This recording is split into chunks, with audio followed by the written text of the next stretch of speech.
Hi folks, so not long ago I put a video up here where I was talking about the top 10 cryptocurrencies by market cap, and it seemed to go down really well, and loads of people were saying, well, can you cover the next 10?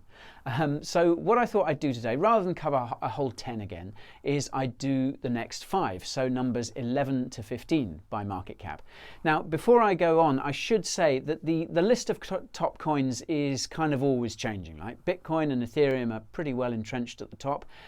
But those other ones below them, sometimes some projects pump and do really well, and that means they rise up, and others obviously drop down. So this list that I'm going to go through today, numbers 11 to 15, will have looked very, very different not that long ago. So do bear that in mind. Mind you, having said that, all the projects I'm about to talk about are all real blue chip cryptocurrencies.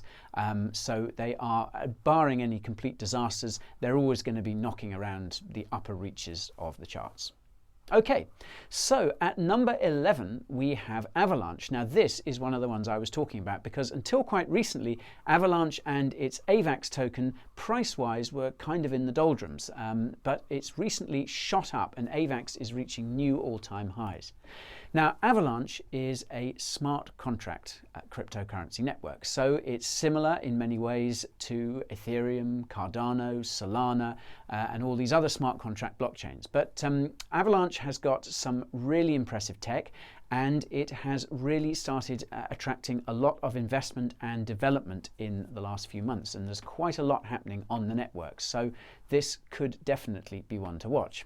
So the next project on the list is Uniswap. Now Uniswap is a decentralized exchange, or DEX. Now whereas with most centralized cryptocurrency exchanges, the likes of your Binances, Coinbases, etc., you are trading with a middleman, you're trading through the exchange, Uniswap lets crypto holders trade peer-to-peer, and it lets them swap Ethereum and other ERC20 tokens with each other. Now this is massive because there's no centralized third party involved, and it means that there's a lot more liquidity sometimes there, and also that it's a lot easier to find sometimes the more obscure ERC20 tokens. So Uniswap is a very popular place for many people to trade. Now Uniswap is one of the classic DeFi protocols that has been attracting a lot of interest from regulators recently. Surprise, surprise, regulators don't really like people trading peer-to-peer, so it is in the regulators' crosshairs at the moment, and recently it was forced to delist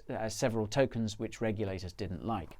So it's kind of tough times for Uniswap at the moment, but it's one of the original DEXs and it's still a massive project.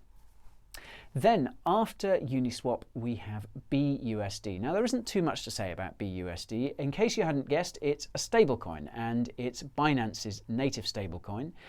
It was developed in collaboration with Paxos, which is another stablecoin issuing company, which it also issues its own stablecoin, and also other assets like Paxos Gold, which is a stablecoin basically pegged to 1 troy ounce of gold. BUSD is mostly used on Binance as a trading pair. After BUSD, we have Terra. Now this is a really interesting project, and it's one that I covered in a recent YouTube video over on our main channel, so I do advise you to check it out if you have a few minutes. So Terra basically is an ecosystem of decentralized stablecoins. So Terra issues stablecoins for a great many currencies. Now, you'll probably have noticed that most stablecoins, certainly all the big ones, are pegged to the value of the US dollar, mostly Tether, USDC, Paxos, etc. But Terra offers other stablecoins. For instance, it had one pegged to the Thai baht recently, which got it in trouble with regulators over in Thailand. Terra has its own US dollar stablecoin called UST, and the way that this and other stablecoins on Terra are minted is by using Terra's native coin, which is called Luna. So if you want to mint some UST, say, which is Terra's native stablecoin, then you have to burn Luna in able to do that.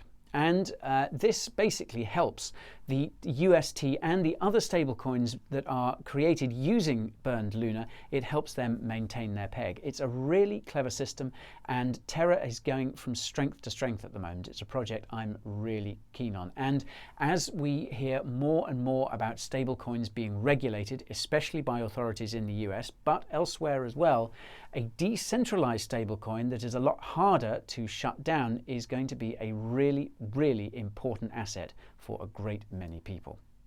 And then last on our list today at number 15 is Chainlink. Now, Chainlink is the biggest Oracle crypto out there. Now, what are Oracle cryptos? Well, for decentralized applications, or dApps, to work properly, they need external data. They need to pull data from other sources. And so a good example of this would be a weather app. If a weather app was trying to give up-to-date forecasts, it's going to need to pull data from all sorts of weather sources, whether that be meteorological societies around the world or other websites, for instance. So what Chainlink does is enable these data feeds to be fed to decentralized applications. And it is slowly establishing itself as one of the core cryptocurrency projects, because these decentralized applications and therefore a whole load of crypto projects are going to struggle to work without it. There are other Oracle cryptos out there, but Chainlink has been expanding aggressively throughout its history, and it is by far the biggest Oracle crypto out there. So folks, I've covered pretty much all these projects in longer form videos over on our main YouTube channel, so if you want to know anything more about them, then do check those out there. I will be back with numbers 16 to 20 very, very soon, so stay tuned.